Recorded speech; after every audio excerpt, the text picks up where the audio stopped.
अस्सलामुअलैकुम जी। नया दिन नया blog, welcome to another video. और आज वो वीडियो रिकॉर्ड होने वाली है जिसका आपको सबसे ज़्यादा इंतज़ार था। कमेंट्स में मुझे बहुत ज़्यादा लोग कह रहे थे कि Q&A वीडियो बना दें, Q&A वीडियो बना दें। तो आप लोगों के बहुत सारे क्वेश्चंस जो हैं वो ऑलरेडी मेरे तक पहुंच चुके हैं और आज मैं उन क्वेश्चंस के ऊपर वीडियो बनाने वाली हूँ।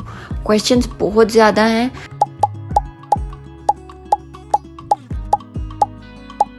तो ये वीडियो थोड़ी डिटेल्ड होने वाली है क्योंकि मैं डिटेल में सारे आंसर्स दे दूँगी। जो सवाल आपके माइंड में आ रहे हैं मैं कोशिश करूँगी कि उन सब सवालों के जवाब मैं दे दूँ।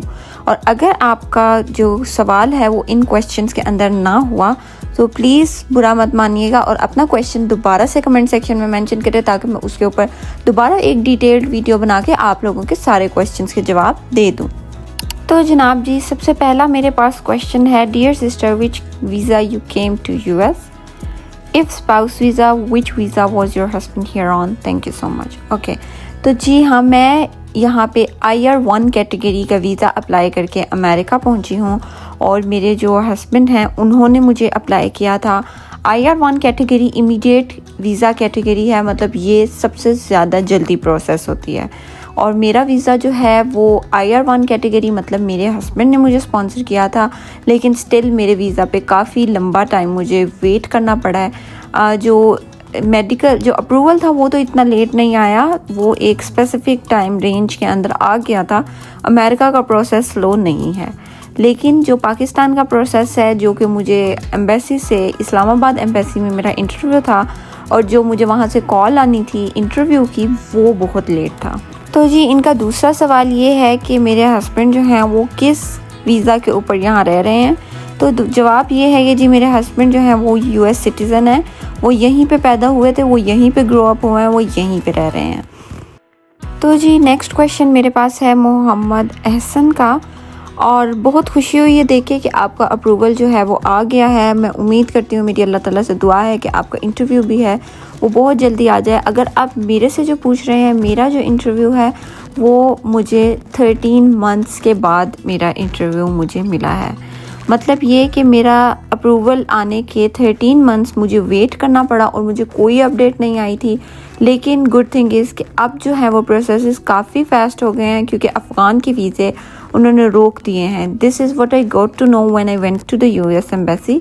वहाँ जाके मुझे ये पता चला था कि जो अफ़गानिस्तान के लोग हैं उनके अपनी एम्बेसी बन गई है वहाँ पर, और उनको वहाँ से इंटरव्यू अब आने शुरू हो गए हैं। दैट्स वाई हमारी पाकिस्तान एम्बेसी जो है इस्लामाबाद वाली, वो थोड़ी सी फ्री हो गई है, उसके अंदर रश काफ़ी कम हो गया। इस वजह से अब जो प्रोसेस हैं वो काफ़ी फ़ास्ट हो जाएंगे।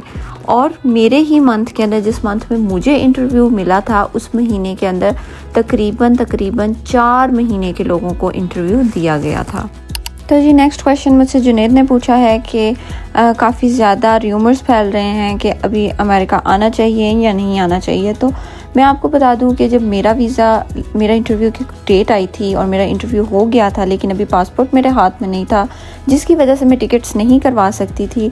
तो मुझे भी काफ़ी ज़्यादा बातें सुनने को मिल रही थी। हर कोई कुछ कहता था, कोई कुछ कहता था। तो मैं बस एक बात कहूँगी कि जितने मुँह उतनी बातें, आप किसी को ना सुने। ऐसा कुछ नहीं हुआ मेरे साथ मेरी एक दोस्त भी थी जो कि मेरे साथ बराबर परेशान थी। उसका भी सेम केस था। हम दोनों का इंटरव्यू हो चुका था लेकिन पासपोर्ट अभी हमारे हाथ में नहीं थे और हम दोनों ने ट्रैवल करना था और हम दोनों परेशान थे कि कहीं कोई बैन ना लग जाए, क्योंकि लोगों का ये कहना था कि IR कैटेगरी, जो कि इमीडिएट वीज़ा कैटेगरी है, उसके ऊपर भी ये रिस्ट्रिक्शंस अप्लाई हो रही हैं। लेकिन अल्हम्दुलिल्लाह it's been a month here, I am in United States, लेकिन ऐसा कुछ नहीं हुआ। कोई रिस्ट्रिक्शन मुझे देखने को नहीं मिली। मैं यहाँ आ गई हूँ, मेरा सब कुछ स्मूथ चल रहा है, सब कुछ इजी गोइंग है। मतलब कोई रिस्ट्रिक्शन, कोई कर्व नहीं आ रहा मेरी जर्नी के अंदर, सब कुछ स्मूथ जा रहा है। तो अगर आप कोई भी स्टूडेंट वीज़ा, इमीडिएट वीज़ा या फैमिली वीज़ा, कोई भी कैटेगरी का वीज़ा अप्लाई करना चाहते हैं तो अपने इमिग्रेशन लॉयर से कांटेक्ट करें और प्लीज़ जल्दी से अप्लाई कर दें, क्योंकि फ़िलहाल कोई ऐसा कर्व, कोई ऐसा रिस्ट्रिक्शन, कुछ भी ऐसा नज़र नहीं आ रहा। सब कुछ बहुत ज़्यादा स्मूथ जा रहा है। ये लोग जो कह रहे हैं ये सब सिर्फ र्यूमर्स हैं और मेरा नहीं ख्याल कि ऐसी कोई भी चीज़ हो रही है, क्योंकि एटलीस्ट मेरे केस के अंदर ऐसा कुछ भी नहीं हुआ। नेक्स्ट जी, आयशा ने मुझसे बहुत ज़्यादा अच्छा सवाल पूछा है कि मतलब ग्रीन कार्ड को अप्लाई करने का क्या प्रोसेस है। तो ये एक बहुत ज़्यादा इम्पॉर्टेंट चीज़ है जिसको आपने बिल्कुल नहीं भूलना। ऐसा मेरी बहन के साथ हुआ था जो कि ऑल्सो यूनाइटेड स्टेट्स में रहती है, और वो अपना ग्रीन कार्ड की फ़ी पे करना भूल गई थी, जिसकी वजह से उसका ग्रीन कार्ड आना डिले हो गया था। तो आपने ऐसा कुछ भी पॉइंट मिस नहीं करना जिसकी वजह से आपका ग्रीन कार्ड मिस हो जाए, क्योंकि अगर आपका ग्रीन कार्ड लेट होगा तो आप किसी भी जगह ट्रैवल नहीं कर सकते। मतलब आप एक जगह से दूसरी जगह जाने के लिए आपको आपके ग्रीन कार्ड की बहुत ज़्यादा ज़रूरत है। तो ये बहुत ज़्यादा इंपॉर्टेंट प्रोसेस है। लिंक जो है वो मैं यहाँ पे मेंशन कर रही हूँ, डिस्क्रिप्शन में भी डाल दूँगी। आप इस लिंक पे जाके अपनी जो ग्रीन कार्ड की फ़ी है वो आराम से पे कर सकते हैं। जो मैंने ग्रीन कार्ड की फ़ी पे की है वो $230+ जो है वो मैंने पे किए हैं, और आपने भी वो पे करने हैं। जिसके बाद मुझे बताया गया है कि 120 डेज़ के अंदर, अप टू 120 डेज़ के अंदर मुझे मेरा ग्रीन कार्ड जो है वो मेरे घर पे मेरे एड्रेस के ऊपर पहुंच जाएगा। तो जी, बिलाल ने मुझसे पूछा है कि बिज़नेस क्लास की टिकट के क्या प्राइस थे और मैंने कौन सी एयरलाइन चूज़ की। तो जी, मैंने एमिरेट्स की एयरलाइन चूज़ की थी क्योंकि उनके जहाज़ जो हैं वो बड़े होते हैं, और जो प्राइस थी वो तकरीबन $5,000+ जो है वो मुझे पे करनी पड़ी है। और बिज़नेस क्लास बहुत ज़्यादा कंफर्टेबल थी, लेकिन एट द सेम टाइम बहुत ज़्यादा एक्सपेंसिव भी थी। टैक्स डाल के तकरीबन 5,500 जो है वो मुझे पे करना पड़ गया था। जी, यूनाइटेड स्टेट्स का मौसम जो है वो काफ़ी बेहतर है, जबकि पाकिस्तान की बात की जाए तो वहाँ पे शदीद गर्मी स्टार्ट हो चुकी है। कुछ घरों में जहाँ पे ज़्यादा गर्मी महसूस करते हैं वहाँ पे तो एसी भी ऑन हो गए हैं, लेकिन यहाँ पे अभी तक जैकेट्स पहन के बाहर जाना पड़ता है। और काफ़ी दिन जो हैं वो वीकेंड्स के ऊपर, ऑलमोस्ट जब से मैं आई हूँ तब से हमेशा बारिश हो रही होती है। मतलब वीकेंड्स के सारे प्लान्स जो हैं वो कैंसिल हो जाते हैं। ये तो लेटेस्ट न्यूज़ है। तो फ़िलहाल मौसम जो है वो ठंडा है। आप बेहतर ये है कि वहाँ से कुछ ना कुछ करके कपड़े ढूंढ के ले आएँ। आई नो वहाँ पे वेदर चेंज हो गया है और जो सर्दी का स्टॉक है वो चला गया है, गर्मी का आ चुका है, लेकिन फिर भी कोशिश करें कोई 1, 2, 3, 4 जैकेट्स जो हैं वो आपको मिल जाएं, क्योंकि जून जुलाई तक यहाँ पे मौसम सर्द वाला ही होने वाला है। नेक्स्ट क्वेश्चन हसीब ने पूछा है कि आपकी टैक्स रिटर्न्स कितने ईयर की थी। तो मेरी जो टैक्स रिटर्न है वो तकरीबन 3 साल की मैं अपने हस्बैंड की टैक्स रिटर्न लेके गई थी, जिन्होंने मुझे स्पॉन्सर किया था। और 1 साल की नहीं काफ़ी, 1 साल की आप तब जमा करवा सकते हैं जब आपने अप्लाई किया हो, लेकिन अप्रूवल आने के बाद at the time of interview I recommend you कि आप एटलीस्ट 2-3 साल की जो है टैक्स रिटर्न ले जाएं, पे स्टब ले जाएं। ये सारा कुछ मैं अपने साथ लेके गई थी एहतियातन। उन्होंने मांगा नहीं, वो डिफरेंट बात है, लेकिन वो कभी भी मांग सकते हैं। और ऐसा भी होता है कि आपको अपने इंटरव्यू से पहले कुछ डॉक्यूमेंट्स हैं वो अपलोड करने पड़ते हैं पोर्टल के ऊपर, UNVC की वेबसाइट पर जाके, जहाँ पे आपने अप्रूवल के बाद के डॉक्यूमेंट्स जो हैं वो अपलोड किए थे।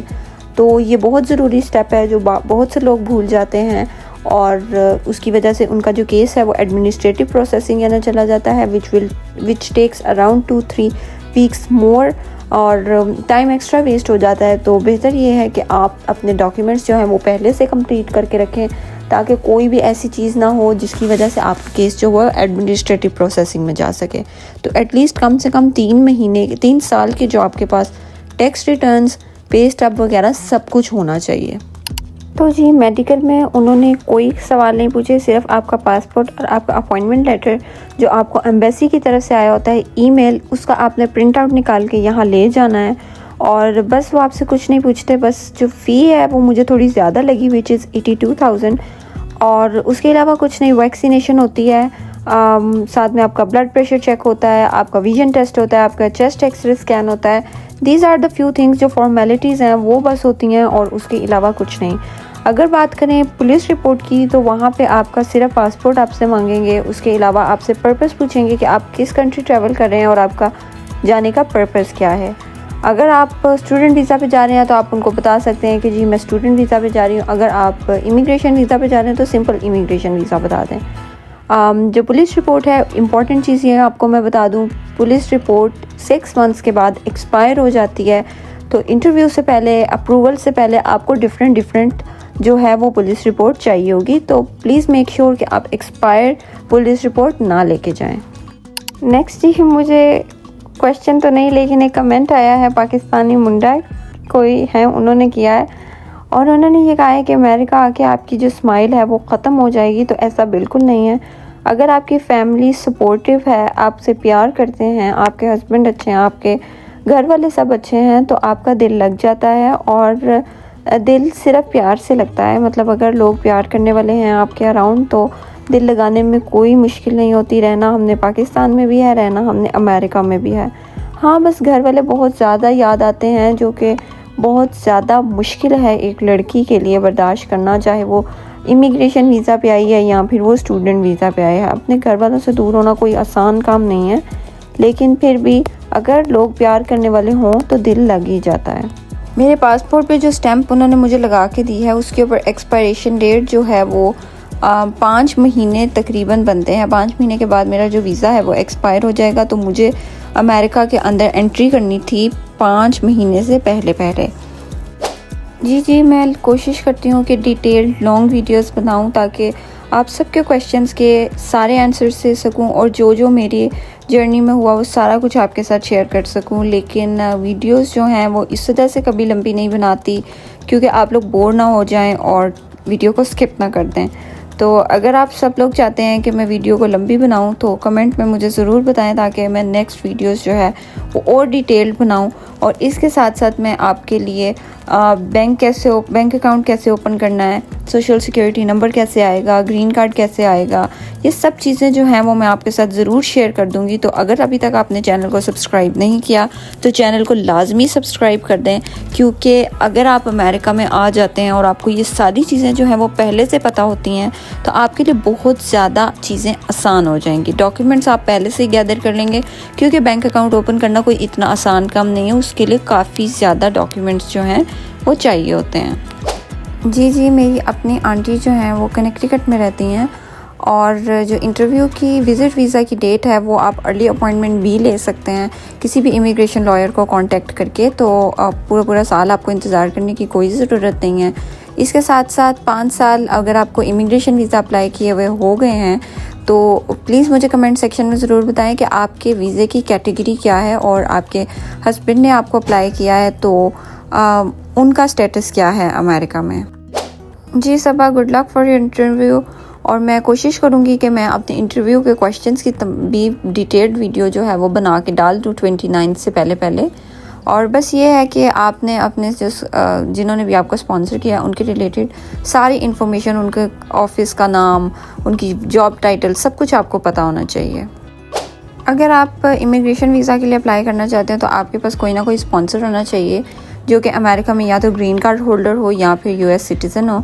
और अगर आप वैसे ही आना चाहते हैं और आपका कोई जानने वाला अमेरिका में ऑलरेडी नहीं रहता तो आप विज़िट या स्टूडेंट वीज़ा के ऊपर यहाँ पे आ सकते हैं। स्टूडेंट वीज़ा के लिए आपको किसी यूनिवर्सिटी में एडमिशन लेना होगा और उनके सारे डॉक्यूमेंट्स जो हैं वो अपनी वीज़ा एप्लीकेशन के साथ अटैच करने होंगे। और अगर आप विज़िट वीज़ा पे आते हैं तो सिंपली आप जाके USCIS की वेबसाइट के ऊपर जो उनका विज़िट वीज़ा फॉर्म है वो फिल आउट कर सकते हैं and then you will get your interview date.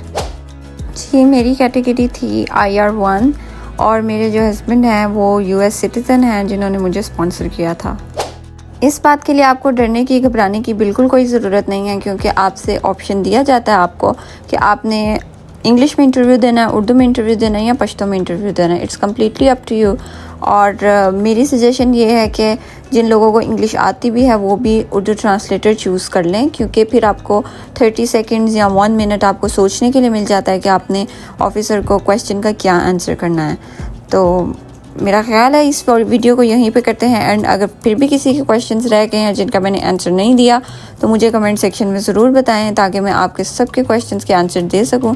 और अगर वीडियो को अभी तक लाइक नहीं किया तो please like the video and don't forget to subscribe my channel, क्योंकि नेक्स्ट वीडियोज़ के अंदर मैं आपके साथ बैंक डिटेल्स, बैंक अकाउंट कैसे ओपन करना है वो डिटेल्स, ग्रीन कार्ड और बहुत कुछ शेयर करने वाली हूँ। तो don't forget to subscribe my channel.